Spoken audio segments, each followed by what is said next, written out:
Olá pessoal, boa noite para quem está me vendo agora à noite, bom dia para quem está me vendo agora de dia, boa tarde para quem está me vendo agora à tarde. Nós vamos compartilhar hoje da Palavra de Deus, usando como texto base o texto de Mateus capítulo 28, lendo dos versículos 16 até o 20. E antes da leitura, como de praxe, vamos fazer uma breve oração. Peça para o Espírito Santo abrir o teu entendimento, iluminar o teu conhecimento sobre a vontade dele nesse momento. Vamos orar. Senhor Deus, obrigado porque podemos nesse dia estudar a tua palavra e oramos pela intervenção do teu Espírito em nossas mentes, em nossos corações, em nossos sentimentos, no nosso intelecto, para que possamos compreender um pouco mais da tua vontade para cada um de nós. Seja esse tempo um tempo de grande aprendizado, crescimento para as nossas vidas como cristãos, como igreja do Senhor na terra. Em nome de Jesus oramos. Amém. Então vamos ler, fazer a leitura de Mateus, capítulo 28, versículo 16 até o 20. Diz assim a palavra de Deus. E os 11 discípulos partiram para a Galiléia, para o monte que Jesus lhes tinha designado. E quando o viram, o adoraram, mas alguns duvidaram. E chegando-se Jesus falou-lhes dizendo: É-me dado todo o poder no céu e na terra. Portanto, ide, fazei discípulos de todas as nações, batizando-os em nome do Pai e do Filho e do Espírito Santo, ensinando-os a guardar todas as coisas que vos tenho mandado. E eis que estou convosco todos os dias, até a consumação dos séculos. Amém. Bom, essa foi a palavra de Jesus num texto, ou para um contexto, que nós chamamos de a Grande Comissão. E nesse tema, em cima desse texto lido, nós vamos aprender algumas lições básicas, práticas para as nossas vidas hoje em 2020. Porque comissão significa, primeiramente, incumbência. Ou seja, aquilo que alguém foi incumbido ou encarregado de fazer. É uma tarefa para ser executada. E a gente pode chamar essa incumbência também de ministério.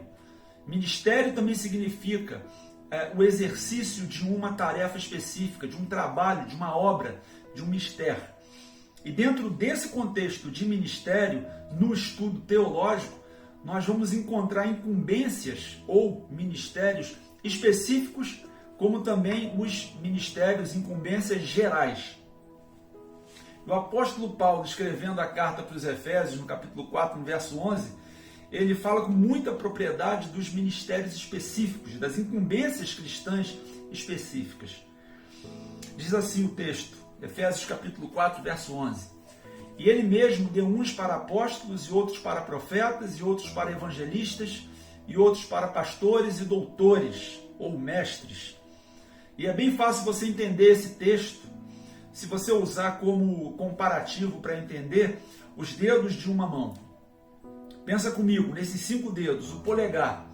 O polegar, ele representa o apóstolo, né? Ou o ministério apostólico, porque é o dedo que toca todos os outros dedos com uma certa facilidade. O apóstolo normalmente passou por todos os ministérios. Apóstolo significa delegado, ou mensageiro com autoridade delegada de um corpo. E normalmente é uma missão atribuída numa amplitude maior, para alcançar, buscar, né, as nações. Então o polegar representa aí o ministério apostólico. Já o indicador representa o profeta, o ministério profético, porque é o dedo que aponta, né, incisivamente para uma direção. E o profeta, ele é aí um porta-voz da parte de Deus, anuncia as coisas ocultas. Por isso que um bom rei no tempo passado, ele não governava sem um bom profeta ao seu lado, porque esse profeta tinha incumbência de guiá-lo, né, de orientá-lo a escolher o melhor caminho, qual seria a melhor vontade de Deus para o povo, né, na figura do rei ali que o conduzia. Então, o dedo indicador indica o ministério profético. Já o dedo médio, ele indica o ministério evangelístico, né? É o evangelista. O evangelista é o mensageiro que traz as boas novas, anuncia a salvação, e normalmente é seguido pelos milagres, pelas curas, né, os dons espirituais. É o que aparentemente mais aparece na mão, né? É o maior dedo. O dedo anular representa o ministério pastoral, é o pastor. são os que presidem, né, as assembleias, as reuniões, os cultos. Eles estão mais juntos das ovelhas e têm por encargo defender as ovelhas, curar as ovelhas, né? Pastor tem que ter cheiro de ovelhas, cheiro de povo, tem que estar junto das pessoas, vai cuidar das pessoas, às vezes sacrificando o seu próprio bem-estar e até a sua vida. Se a gente olhar dentro do contexto pastoral, eclesiástico, né, ministerial, teológico, a gente vai ver muitas vezes o pastor dando a sua vida pelas ovelhas. Davi foi um grande exemplo disso. Jesus fala disso com uma propriedade extraordinária, né, que o bom pastor dá a vida pelas suas ovelhas. E o dedo mínimo, né, o mindinho, como a gente chama, ele representa o ministério de mestre, o mestrado ou doutorado, né, o ministério do ensino propriamente dito. O mestre ou o doutor, ele aparece muito pouco. Parece que é pouco usado, né? Mas na prática ele tem uma importância também fundamental. Eles precisam se aprofundar no conhecimento teológico para não ensinar bobagem.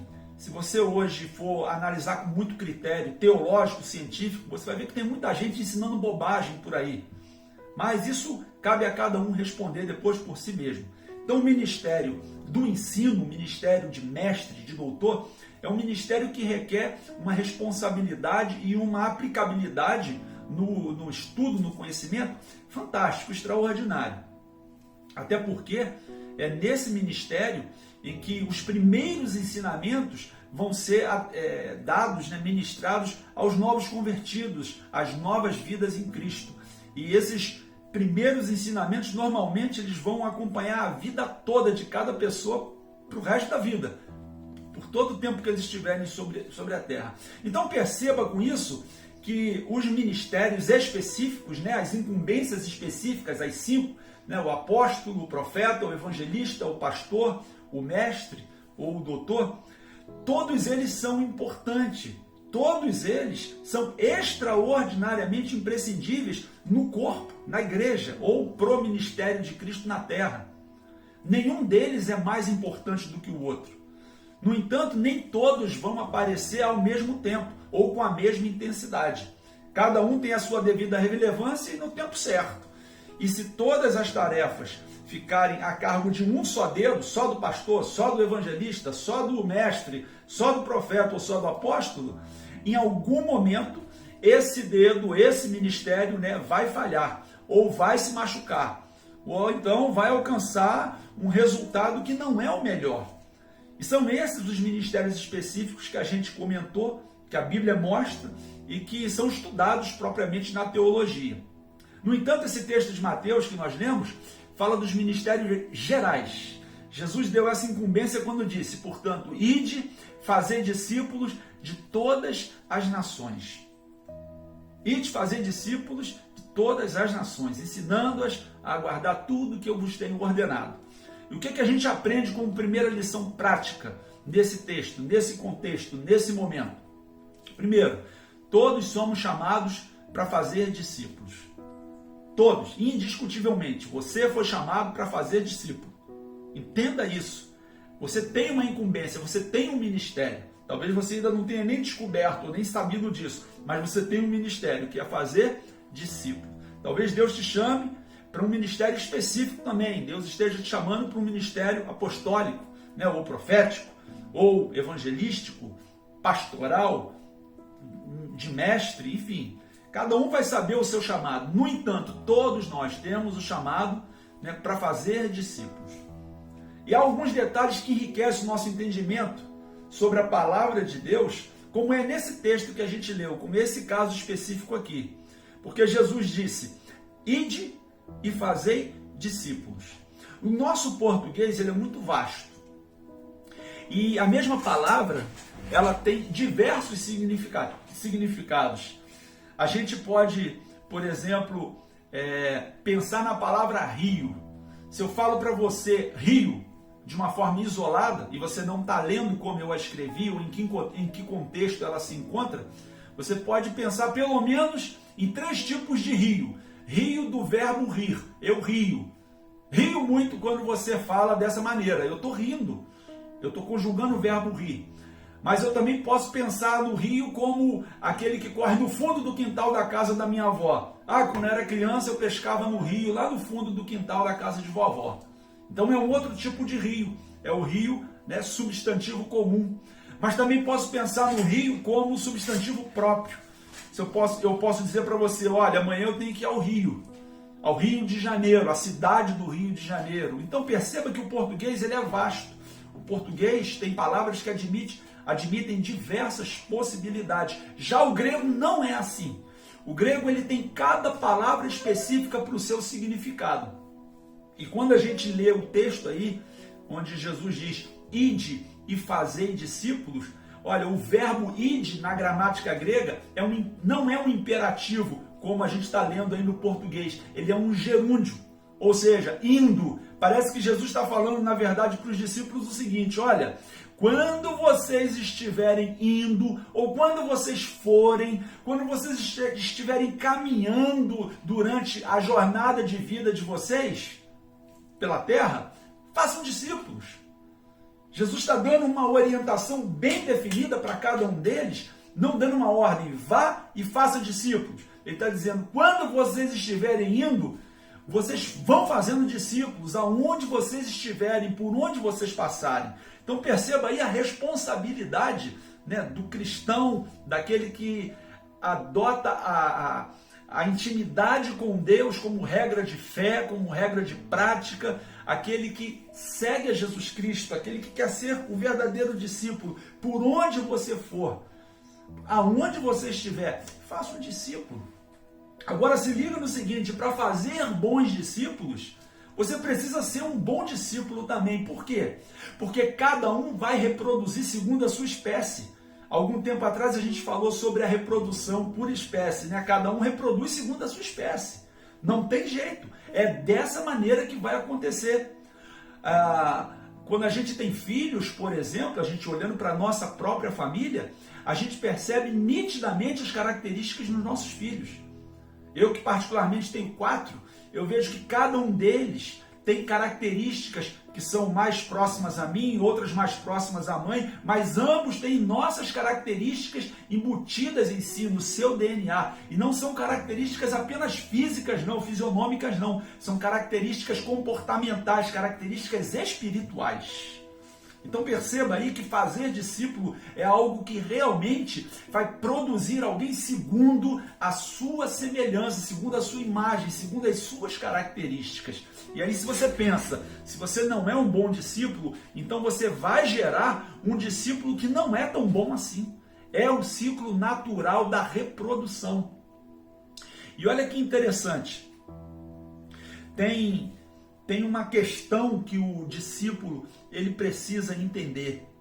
O discípulo, ele invariavelmente, ele vai ver no seu discipulador características que vão atraí-lo para mais perto de Deus, ou vão atraí-lo, ou vão, melhor dizendo, né, afastá-lo da presença de Deus. Então, que discípulo você é? Ou que discipulador você tem sido? Você tem buscado trazer pessoas mais para junto de Deus ou afastá-las da presença de Deus? Isso é uma coisa séria, mas não é para trazer peso sobre você. É para você pensar, para você refletir. E quando a gente olha para a Bíblia Sagrada, né, para a Palavra de Deus, a gente encontra todos os tipos de exemplo, todos os tipos de discípulos e discipuladores, aqueles que formam discípulos. Por exemplo, eu tenho um episódio que é um dos meus favoritos no Novo Testamento. É aquele episódio que eu fico sonhando em ver um filme dele. Eu gostaria que fizessem um filme dele, mas com toda a superprodução que ele merece ter. Que é aquele episódio de Atos no capítulo 3, quando Pedro e João eles vão até o templo para orar. Eles estão indo para o culto de oração às 3 horas da tarde. Olha que fantástica essa história. Se você não conhece, eu vou te contar. E se você conhece, eu vou só te relembrar. Pedro e João estavam subindo para o templo. Era 3 horas da tarde, mais ou menos. Talvez um sol tremendo. E eles estão chegando para o culto. Estão chegando. O templo ficava no alto. Eles subiam escadas. E era algo assim, bastante rudimentar, mas ao mesmo tempo bastante bonito, também suntuoso. E eles estão indo para o culto, e nesse momento estão trazendo um camarada que era coxo de nascença, um cara que não andava, um cara que que tinha deficiência física.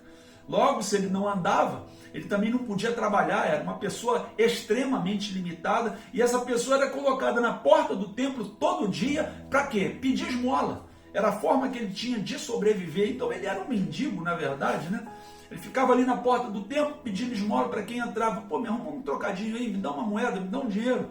Preciso levar uma comida para casa, preciso de uma ajuda para sobreviver. E aí, nesse momento, quem é que vem chegando? Pedro e João. O homem olha para aqueles dois, pô, pensa, dá uma pratinha aí. Estende talvez a mão, aquele olhar de pidão. Ou talvez ele tenha verbalizado, ô irmãozão, me dá um trocado, me dá uma ajuda, me dá uma moeda, me dá um dinheiro. Eu não tenho como trabalhar, eu tenho que comer, talvez eu tenha até família, né? Eu não sei se ele tinha família, mas possivelmente ele tinha pessoas que moravam sob o mesmo teto. E ele está ali tentando levar o ganha-pão, levar o pão dele para casa. Nesse momento, Pedro olha para o camarada e aí, cheio de impetuosidade, cheio de fé, cheio de compaixão, o que ele diz? Deus te abençoe. Ô, irmãozão, tá ruim, hoje eu tô sem dinheiro. Talvez muitos de nós falássemos isso, né? Ou falamos isso no dia a dia. E hoje eu tô apertado, e eu não trouxe minha carteira, hoje eu não trouxe o dinheiro, não. Mas o que Pedro fala de verdade para ele? Olha para nós. Pô, mas peraí, será que Pedro não estava entendendo o que estava acontecendo? O cara, na verdade, já estava olhando para eles e já estava pedindo, esperando receber alguma coisa. O cara talvez não precisasse nem falar nada. Só em olhar para o sujeito lá sentado no chão, meio deitado no chão, talvez empoeirado, talvez não, com certeza, né? Porque não tinha asfalto naquela época. O cara todo empoeirado ali. O que ele está fazendo ali? Ele está pedindo uma esmola, ou precisando de uma esmola. Aí Pedro olha para ele e diz assim, olha para a gente agora. Pô, mas eu estou olhando, o cara já estava olhando. E novamente vem a questão da língua grega e a língua portuguesa.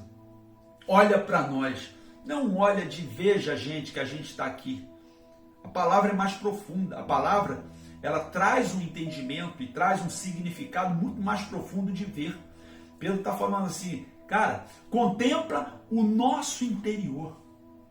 Olha para dentro da nossa alma, olha para dentro do nosso espírito.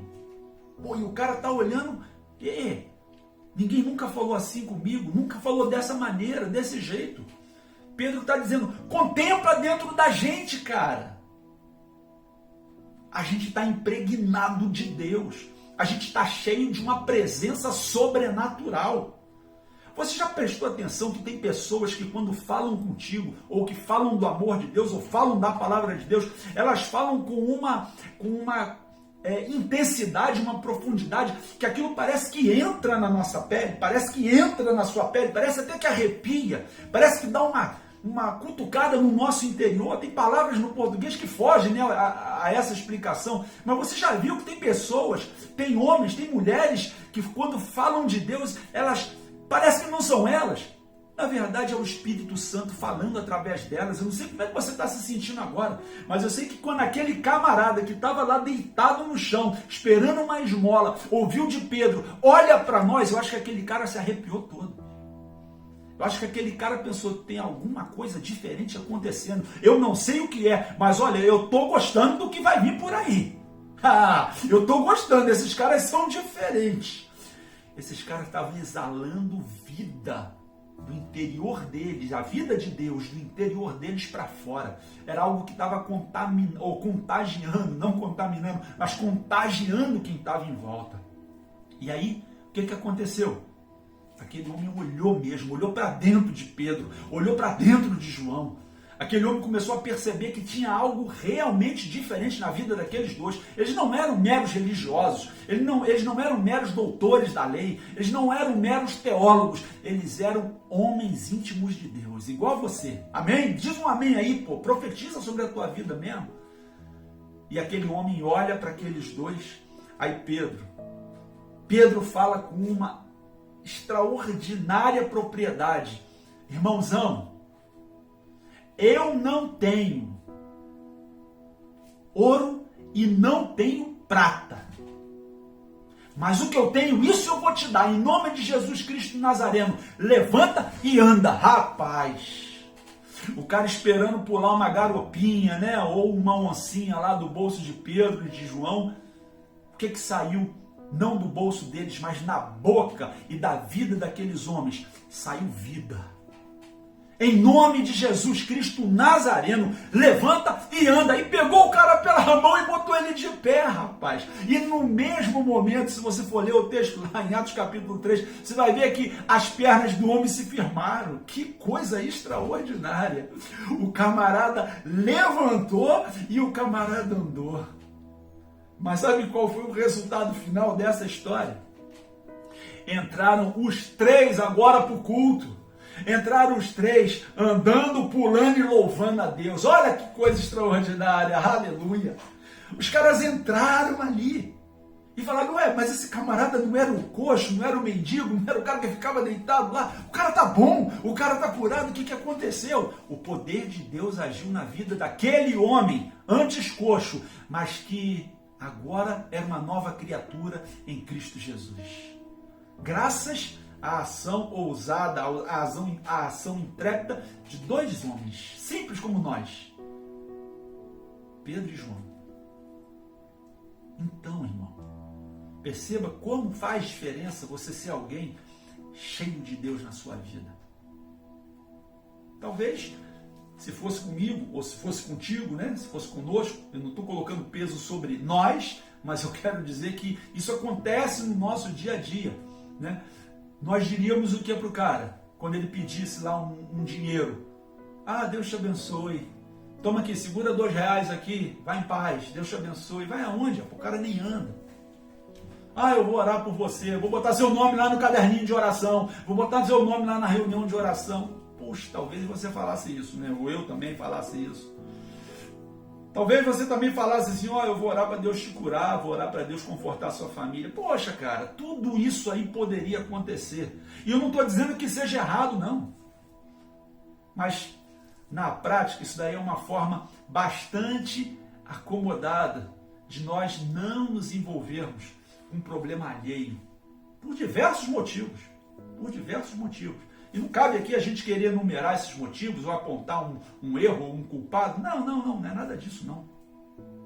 O que eu quero frisar para você, queridão, queridona, é que um discípulo cheio de Deus, alguém, uma pessoa que está impregnada de Deus na sua vida, tem a coragem de se expor, tem a coragem de estender as mãos, tem a coragem de falar com ousadia, tem o conhecimento aprofundado ou apropriado da palavra para aquele momento. Não é uma coisa por emoção, não é uma coisa para se autopromover, longe disso. A gente entende e aprende com a própria palavra de Deus que importa que Ele cresça e nós diminuamos. Porque a honra, a glória são dele, pertencem a Ele. Nós somos os vasos, né? Vasos de barros, mas que carregam um precioso perfume dentro. Por isso a importância de um discípulo temente, de um discípulo realmente submisso, cheio de Deus na sua vida. É algo que vai fazer toda a diferença. Isso daí fica a experiência para a gente poder entender que nós podemos chegar nesse nível. Nem sempre, veja bem, nem sempre o resultado é aquele resultado que a gente queria. Mas quando o resultado não sai do jeito que a gente queria, cabe uma autoanálise, uma autoavaliação. Pô, onde é que eu errei? Ou será que eu errei? Será que era esse mesmo caminho que eu deveria ter adotado? Eu vou me aprofundar mais no conhecimento da palavra de Deus. Vou me aprofundar mais na intimidade com Deus. Porque só assim eu vou conseguir acertar da próxima vez. Você já cometeu algum erro? Você já fez alguma coisa que não funcionou dentro da questão, né, cristã? Da questão religiosa? Você já orou por alguém que não foi curado? Ou você já tentou libertar alguém que estava endemoniado e não teve sucesso? Você já tentou fazer alguma coisa, né, dentro do contexto espiritual que não saiu do jeito que você esperava? Eu já, várias vezes. Isso serve como que lição, aprendizado. A gente vai aprendendo e vai crescendo no conhecimento e na graça de Deus a cada dia. Deixa eu te contar um negócio, alguns já devem saber disso. Alguns que estão me assistindo agora, quem me conhece há mais tempo, porque eu já falei isso algumas vezes.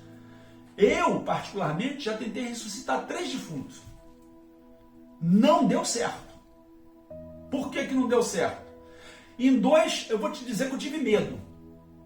O primeiro, eu fui idealizando, falei, vai dar certo, porque Jesus ressuscitou morto, ele falou que eu vou poder fazer isso também, e era um homem de Deus, era uma família de Deus, e eu estava com uma expectativa, e uma fé, e uma convicção de que ia dar certo. E esse defunto estava sendo velado na sala da sua própria casa. Cidade do interior, é algo comum acontecer ainda nos dias de hoje. E então eu saí de casa, eu morava perto, eu fui lá, mas eu fui com uma convicção, irmão, com uma fé que você não pode imaginar. Era aquela fé que remove montanhas, entendeu? E eu fui para lá, falei, esse homem vai ressuscitar hoje, para a glória de Deus e para crescimento espiritual meu. E quando eu cheguei na casa, a casa lotada, um monte de gente na sala ali, o defunto lá no caixão, bonitinho, quietinho, não se mexia, não fazia nada. Eu cheguei lá e falei, eu vou chegar, eu vou estender as mãos, vou falar em nome de Jesus Nazareno, vou fazer igual Pedro fez. Eu estava com isso no coração, estava com isso na mente, e eu falei, vai dar certo, eu sei que vai funcionar.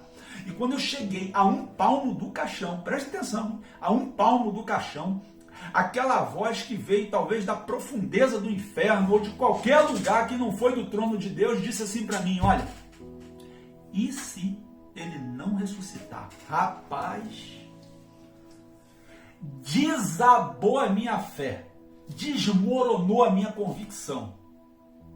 Vou te dizer que me bateu até um arrependimento de estar ali. É mesmo, né? E eu ainda dei ouvidos à voz. É mesmo, né? E se não ressuscitar? O que vão pensar de mim? Ai, meu pai, aí acabou. Se eu estou preocupado com o que os homens vão pensar de mim e não com o que Deus pensa ao meu respeito, ou o que Deus diz ao meu respeito, eu estou fora da visão, meu camarada. E eu pensei, o que vão pensar de mim se não ressuscitar? E aí tu acha que eu peguei, estendi a mão e falei em nome de Jesus Nazareno, levanta, anda, volte à vida? Nada! Eu botei, foi a pontinha do dedo no caixão. E falei entre os dentes, em nome de Jesus, levanta. Claro que não levantou nada. E eu saí dali frustrado, triste comigo.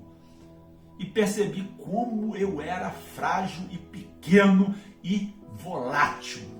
Poxa vida, cadê aquela fé inabalável? Desmoronou. Olha, fiquei mal, chorei, fui para casa, pensei, meu Deus, tem misericórdia de mim, me perdoa. E eu ficava só pensando em Deus, rindo de mim, falou, tá vendo? Parecia tão fácil, né? Mas não tem perigo não, você tenta de novo. E eu não tentei de novo mesmo.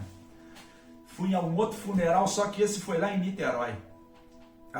E quando chegou lá em Niterói, de novo aquela fé inabalável, botei o pé dentro do cemitério, entrei no velório onde estava o caixão, de novo aquela voz maldita falou comigo, se não ressuscitar tu vai ficar mal, hein? Puxa vida. Aí eu já fiquei mal mesmo, dei ouvidos de novo à voz. Aí dessa vez não botei nem a ponta do dedo indicador, botei a ponta do dedo mindinho. Nome de Jesus, levanta, não levantou, vou embora. E fui embora frustrado mais uma vez. Falei, rapaz, não é possível, cometi o mesmo erro 2 vezes. E na terceira vez foi uma mulher. Eu falei, essa eu não vou cometer o mesmo erro não. Quando eu cheguei lá no velório, também no cemitério, eu olhei para ela lá mortinha no caixão, aí eu pensei, tento, não tento, faço, não faço. Falei, não, melhor deixar ela morta mesmo, porque essa dona era complicada, era cri-cri. Eu falei, não, ela morreu em Cristo, a gente crê nisso, então ela está com o Senhor, deixa ela quietinha. E aí eu fui embora feliz da vida. Também não ressuscitei a dona. Mas eu sei que em algum dia eu vou tentar de novo. E eu tenho convicção de que Deus, Ele é comigo. E em algum momento eu vou entender aonde Ele quer que eu atue de uma forma intensa, profunda, tremenda, e vai dar certo. E você? Qual é o desafio que você tem pela frente? Fica firme, meu irmão. Segura a visão, porque Deus está de olho em você e conta contigo. Ele não depende da gente, mas Ele conta com a gente. Beleza? Então todos nós somos chamados para ser discípulos. Mesmo que as experiências no passado aí não tenham sido muito boas, mesmo que algo não tenha dado muito certo, vamos que vamos, e vamos aprendendo mais de Deus, e vamos aprofundando nossa intimidade com o Criador. Então, todos somos chamados para ser discípulos. E vem aí a segunda e última lição para a gente entender hoje. Tenha consciência de que a tarefa de fazer discípulos não é fácil. Ah, mas isso é óbvio. Não é fácil, parece óbvio, né? Mas quando a gente parece que inicia numa caminhada, tudo parece que vai ser fácil, tudo vai dar certo, tudo são flores. Mas e quando não dá? Quando a gente se decepciona? Quando a coisa sai diferente do que a gente estava esperando? É importante a gente ter na mente que não é fácil essa tarefa. O discípulo é igualzinho uma criança. A criança que está aprendendo a andar, a criança que está aprendendo a falar, a criança que está aprendendo a correr, a criança que está aprendendo a viver como gente agora, sobre a face da terra. Dá trabalho. E o discipulador, ele tem que estar disposto, muitas vezes, a perder para poder ganhar. Ele tem que investir em vidas sem esperar retornos pessoais imediatos. E às vezes a gente faz alguma coisa para alguém, e às vezes, ou na maioria das vezes, é alguém até próximo da gente, e a gente está esperando receber algo em troca. E receber rápido, né? A gente quer ver o resultado disso rápido. Mas, e muitas vezes, o discipulador vai ser, na verdade, enganado. Parece que está tudo fluindo, tudo dando certo, mas por trás está levando a bolada nas costas. Acontece. Já aconteceu com você alguma vez? Será que você já fez alguma coisa para ajudar alguém e foi enganado de alguma maneira? É doído, né? Não? Você, eu com maior boa fé, eu tentando ajudar, e o cara me apronta isso, a mulher me faz um negócio desse? Não é possível. Ô, miséria! É assim mesmo, cara. A vida tem dessas coisas. A tarefa, o ministério geral de fazer discípulos tem dessas coisas mesmo. Acontece. E o próprio Jesus, ele chegou a falar em algum momento para a gente o seguinte: olha, eu estou enviando vocês como ovelhas para o meio de lobos. Já parou para pensar nessa metáfora? Já parou para pensar nessa figura de linguagem? Eu estou enviando vocês como ovelhas para o meio de lobos. Ovelha parece bobinha, né? E até é, muitas vezes. Já o lobo não. O lobo é malandro, é sagaz, ele é esperto. E aí? Você está sendo enviado como ovelha para o meio de lobo. Então, meu irmão, eu fico imaginando aqui como é que Jesus, por exemplo, ele ouvia, né, e via as ações do próprio Pedro, de quem nós já falamos aqui. Em um momento quando Pedro estava todo empolgado, né, falando com Jesus assim: mestre, ainda que os outros discípulos se escandalizem de ti, eu nunca vou me escandalizar, eu jamais vou te deixar. Ah, mestre, Jesus está olhando para Pedro e fala assim: pô, Pedro, Pedro, vou te enganar não, hein? Mas antes que o galo cante, tu vai me negar 3 vezes, não é uma não, são 3 vezes, hein, Pedro? Pô, Pedro olha para Jesus: que é isso, Jesus? Tá doido, jamais. Você está fora da visão, se você está pensando isso de mim. Jesus: Pedro, fica ligado, hein, Pedro? Ainda antes do galo cantar. Mas Pedro está lá, naquela empolgação, naquela fé, igual aquela que eu estava na hora de ressuscitar lá o defunto. Poxa vida. E aí? O que acontece? Jesus é preso, os discípulos fogem, Pedro, inclusive, se afasta, mas fica de longe para ver o que vai acontecer, onde é que vão colocar Jesus, no que tudo isso vai dar, será que isso aí vai passar logo? Pedro fica só de longe, estou contemplando. Mas quando alguém olha Pedro, admirando de longe, fala: vem cá, tu é um dos discípulos, hein? Tu andava com ele, hein? Tu fala que nem ele, hein? Tu se veste que nem ele. O que Pedro fez? Não, sou eu não. Fez isso a primeira, fez isso a segunda. Quando ele fez pela 3ª vez, o galo cantou e ele olhou Jesus de uma frestinha. Jesus estava olhando para ele e aí diz que ele chorou amargamente. Que papelão, hein, Pedro? Falou que jamais ia negar, que jamais ia se escandalizar, agora está negando o mestre aí. Mas é assim mesmo, irmão, ainda que você tenha feito algo parecido. Sabe o que aconteceu depois de tudo isso? O discipulador Jesus continuou amando aquele Pedro. Continuou amando aqueles discípulos que se afastaram, que fugiram, que ficaram com medo. Às vezes a gente tem medo mesmo, às vezes a gente busca se afastar por um motivo ou por outro, não importa. O que importa é que o Jesus, que a Bíblia fala, que morreu por você, que se entregou na cruz por você, ele fez porque ele te ama, continua te amando. Não foi porque você merecia ou merece alguma coisa, foi porque o amor dele é um amor que transcende, que ultrapassa o nosso entendimento natural, o entendimento convencional de amor. E aí Pedro olha para Jesus, Jesus olha para Pedro e fala: poxa, Pedro, falhou de novo, né? Mas não tem perigo não, sirva como lição e aprendizado para você crescer. E sabe o que acontece? Jesus continua investindo em vidas, ele ora ao Pai, Pai, não imputa a eles, né? Esses pecados não, eles não sabem o que estão fazendo. Amor. Mas então você conhece a história, Jesus morre, Jesus vence a morte, Jesus ressuscita, aleluia.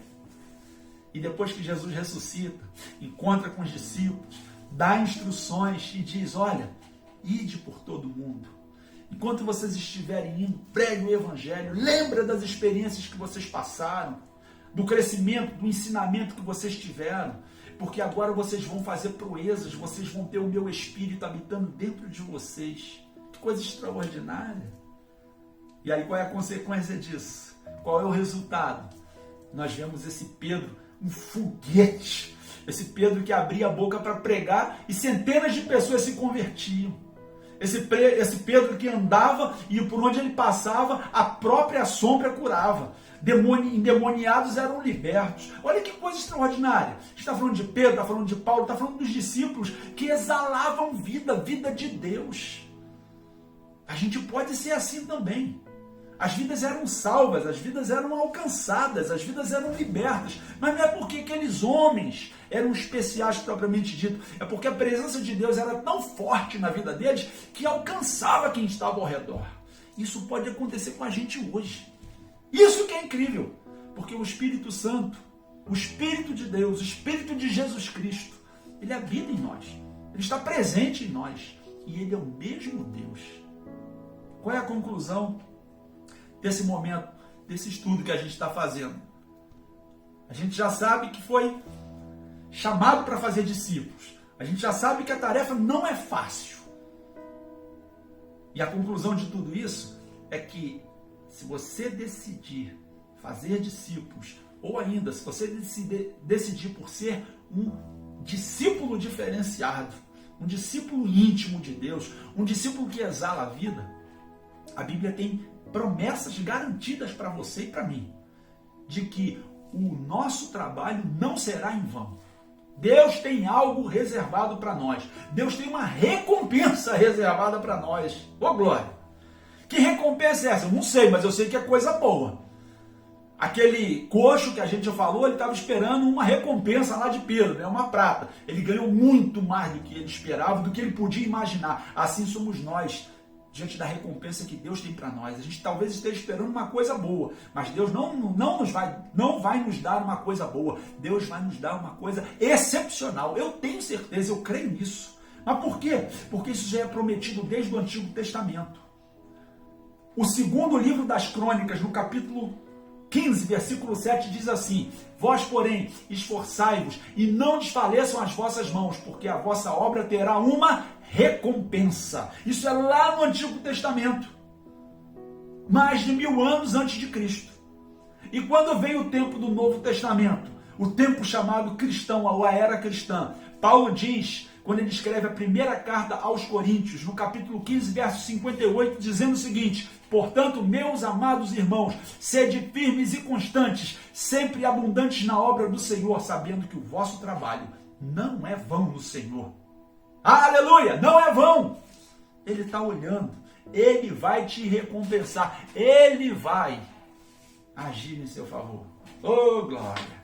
E aí, qual vai ser a decisão que você vai tomar?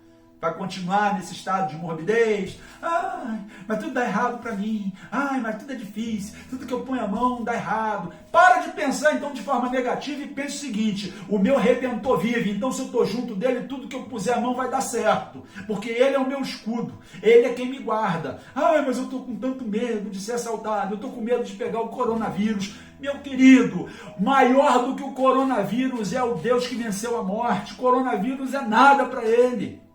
Pensa que você é obra-prima das mãos de Deus, menina dos olhos de Deus, e Ele se importa com você. Então não viva diante de uma mera e simples realidade humana e principalmente realidade negativa, mas viva diante dos princípios de vida eterna, os princípios apresentados, escritos, refletidos na palavra de Deus. Eu estarei convosco todos os dias da vossa vida. Jesus vai estar contigo. Ele está contigo. O Espírito Santo é quem te guia. Então fica firme. Para de pensar naquilo que é negativo. Se afasta das coisas que te levam para longe de Deus. E se achegue para as coisas que te levem para perto de Deus. E não somente coisas, mas também pessoas. Se afaste de pessoas negativas, pessoas que te levam para longe de Deus. E cola com as pessoas que te levam para junto de Deus. Ouça boas palavras. Busque boas referências.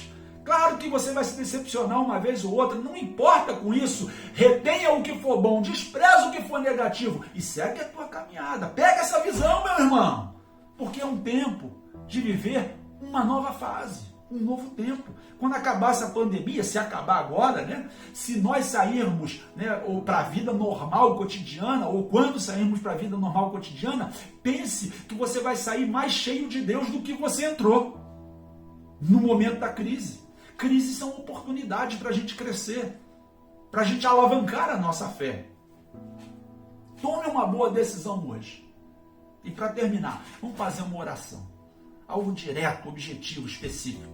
Se essa palavra tem entrado no teu coração, tem tocado a tua alma, faça uma oração sincera. Fala para Deus: olha, eu quero viver um novo tempo na minha vida.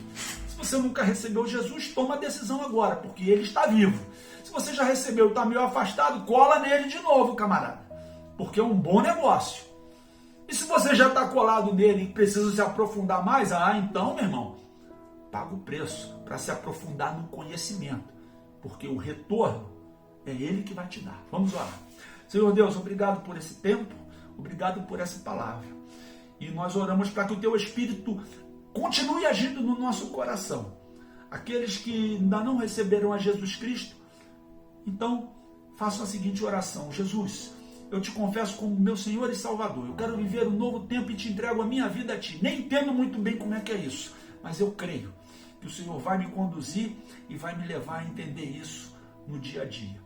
Então eu te confesso como meu Senhor, meu Salvador, e abro mão do meu passado de pecado e renuncio a qualquer ligação com o reino das trevas.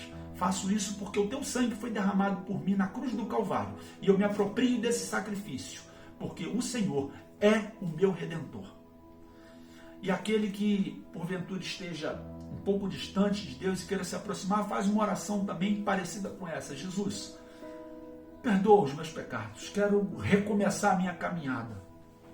Me ajuda a caminhar junto de Ti, me guia. Me ajuda a não agir segundo a minha sem vergonhice, mas agir segundo os princípios da Tua palavra. Porque eu sei que o Teu nome tem poder.